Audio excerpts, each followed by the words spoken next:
இந்த வீடியோவில் என்ன டிஸ்கஸ் பண்ண போகிறோம்னா exceptions to the law of demand. அதாவது normally the demand curve slopes downwards from left to right. நார்மலாக டிமாண்ட் கர்வுங்கிறது என்ன ஆகும், டிமாண்ட் கர்வ் வந்து ஸ்லோப் ஆகும் டவுன்வர்ட்ஸ் லெஃப்ட் டு ரைட். ஆனால் but there are some unusual demand curves which don't obey the law and reverse occurs. ஆனால் law of டிமாண்டில் நமக்கு வந்து என்ன சொல்லியிருக்காங்க, டிமாண்ட் கர்வ் வந்து டவுன்வர்ட்ஸ் லெஃப்ட் டு ரைட் தான் வரும்.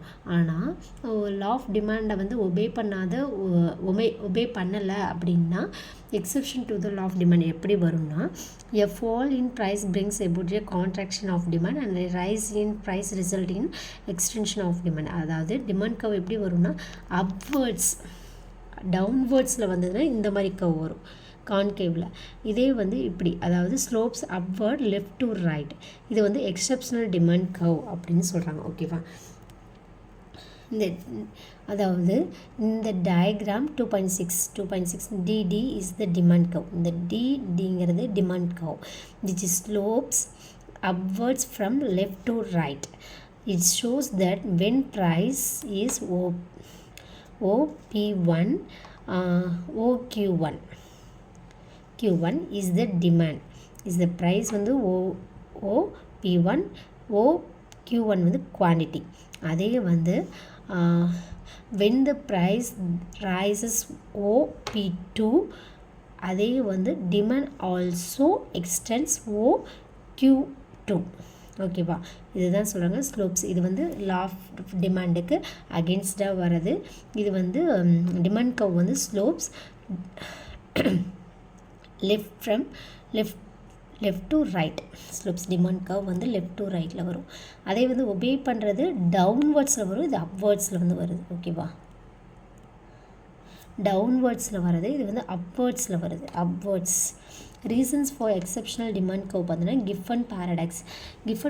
கிஃபன்கிறவங்க வந்து ஒரு எக்கனாமிஸ்ட் வந்து, இவர் வந்து Giffen good or inferior goods is an exception to the law of demand. இதுவும் exception of law of demand தான் சொல்கிறாங்க. இந்த கிஃபன் ஆத்தர் நேம் வந்து இன்ஃபீரியர் குட்ஸ்க்கு ஒரு நேம், அந்த ஆர் கிஃபன் குட் அப்படின்னு சொல்லியிருக்காங்க. ஆக்சுவலாக இது வந்து ஒரு ஆத்தரோட name. When the price of one inferior good falls the poor will buy less and vice versa. For example என்ன சொல்கிறாங்கன்னா, ப்ரைஸ் வந்து எப்போ வந்து ஃபால்ஸ் ஆகுதோ அப்போ வந்து புவர் வந்து இதை வந்து கொஞ்சமாக வாங்குவாங்க. எக்ஸாம்பிள் ரைஸ் ராகி வந்து அவங்களுக்கு வந்து மேண்டட்ரி.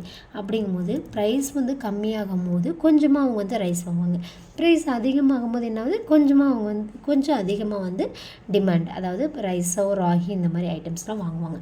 இதுதான் கிஃபன் பேரடாக்ஸ். பேரடாக்ஸுங்கிறது ஒரு முரண்பாடு அப்படின்னு சொல்லுவாங்க. ஓகேவா, அதுக்கடுத்தது நம்ம பார்க்க போகிறதுனா Veblen or demonstration effect. Veblen has explained the exceptional demand curve though his doctrine of consequence consumption. Rich people buy certain goods because it gives social distinction or prestige. For example diamonds. அதாவது இதில் என்ன சொல்கிறாங்கன்னா, வெப்லன்னா இப்போ எப்படின்னா கிஃபன் goods வந்து poor people என்ன பண்ணுவாங்க, அவங்களுக்கு வந்து மேண்டட்ரி கம்மியாக அவங்களுக்கு எவ்வளோ ப்ராடக்ட் அதாவது தேவைப்படுதோ கொஞ்சமாக வாங்குவாங்க. அதே வந்து பார்த்தோம் அப்படின்னா இதில் பார்த்தோம் வெப்லனில் பார்த்தோம் அப்படின்னா எக்ஸப்ஷனல் டிமாண்ட் கர்வ் டாக்டர் இவங்க என்ன பண்ணுவாங்க, அவங்களோட ப்ரிஸ்டேஜுக்காக அவங்களோட சுப்பீரியர் லெவல் காமிக்கணுங்கிறதுக்காக, ஒரு நம்ம வந்து ஒரு ஹை கிளாஸில் இருக்கோம் அப்படின்னு காமிக்கிறதுக்காக அவங்க வந்து ப்ரைஸ் அதிகமானாலும் அவங்களோட லெவலில் காமிக்கிறதுக்காக என்ன பண்ணுவாங்க, டைமண்டோ லக்ஸரி ஐட்டம்ஸு இந்த மாதிரி கார் வாங்குறது இந்த மாதிரிலாம் வாங்குறது வந்து பார்த்தோம் அப்படின்னா ப்ரைஸ் அதிகமானாலும் இவங்க வாங்குவாங்க. ஓகேவா, இது வெப்லன் டெமான்ஸ்ட்ரேஷன் எஃபெக்ட். அதுக்கு அடுத்தது பார்த்தோம் அப்படின்னா இக்னோரன்ஸ்.